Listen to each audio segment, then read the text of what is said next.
দেখেন, নির্বাচনের পরেই সর্বদলীয় বৈঠক হয়েছে। এখানে সর্বদলীয় বৈঠকে একটা মাইনস করা হয়েছে। সর্বদলীয় বৈঠকে অপোজিশন পার্টির লোকে আসলো, একটা মাইনস হয়েছে যে তারা 12 তারিখ, 15 তারিখ এবং 16 তারিখ সকালে 1 ঘন্টা সময় চাইছে। ও মোতাবেকে আমরা তাদেরকে সময় দিচ্ছি। আমাদের সময় 16 তারিখ 12টা থেকে শুরু হইব এবং 18 তারিখ। সে মোতাবেক এতদিন আমরা নমিনেশন দিতে আসি নাই।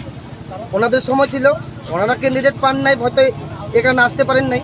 কিন্তু আমার প্রশ্ন হইল, যে জায়গাতে সর্বদলীয় বৈঠক করে কথা হয়েছে যে 16 তারিখ 12টার পর থেকে বিজেপি নমিনেশন দিব, এখন বাজে আপনার 2টা 10।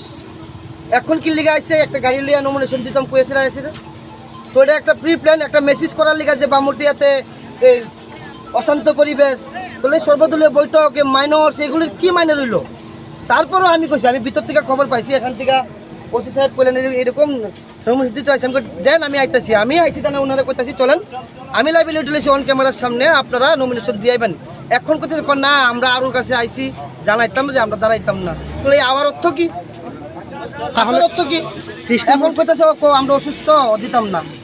তাহলে আসারও এখানে আসার এই সিনক্রিয়েট করার কি কারণ ছিল? মানে আপনারা দাবি করছেন যে একটা উত্তেজনাময় পরিস্থিতি সৃষ্টি করার জন্য এখানে আগরতলা থেকে পরিচালনা হইতেছে, আগরতলা থেকে এটাকে পরিচালনা করতেছে, একটা প্রি প্ল্যান। এখানে আমি তো আপনাদের সবার সামনে কইলাম, উনি যদি নমিনেশন দিতে চাই আমি নিয়ে দেওয়াবো। সৃষ্টি মোহন দাস গাড়িতে থেকে দাবি করছেন আসার পথে রাস্তায় নাকি উনি গাড়িতে বসে সিগারেট খাচ্ছেন, সিগারেট হাতে রেখে বলছেন অসুস্থ হয়ে গেছে আমার লোক, আমরা দেব না।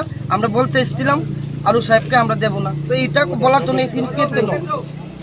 আজকে যেহেতু আমাদের সময়, আমাদের কর্মী সমর্থকরা ভারী মাত্রায় এখানে উপস্থিত, এই টাইমে কেন আসলেন আপনারা? এতদিন তো আপনারা সুযোগ ছিল, কেন আসলেন না?